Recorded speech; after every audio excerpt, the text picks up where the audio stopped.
ఈ స్త్రీ జ్ఞానం కలిగిన స్త్రీ అయితే తన భర్త ఆలోచన చేసినప్పుడే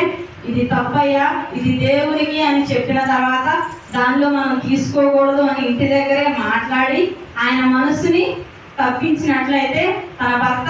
మరణం నుంచి తప్పించబడేవాడే. అయితే ఈమె కూడా ఏం చేసింది, ఈ లోక సంబంధమైన వాటి గురించి ఆలోచించి ధనం నిజమేనయ్యా, మనకి చాలా అవసరాలు ఉన్నాయిగా, తీసుకున్నాంలే కొంత అని చెప్పి ఇద్దరు ఏకీభవించి దేవుని సేవకుల దగ్గరికి వెళ్ళి ఇద్దరు ఒకే మాట, ప్రాణం పోయిన తర్వాత కూడా ఒకే మాట మీద ఉన్నారు వీళ్ళిద్దరు. అయితే మనం ఆలోచించాల్సింది ఏంటంటే మన కుటుంబాల్లో కూడా ఇటువంటి పరిస్థితి ఏమన్నా వస్తే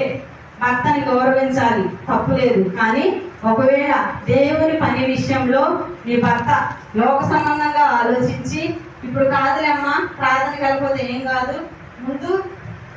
ఆదివారం ఈరోజు వెళ్తే మనకి మంచిగా డబ్బులు వస్తాయని ఒకవేళ మీ భర్త అన్నొచ్చేమో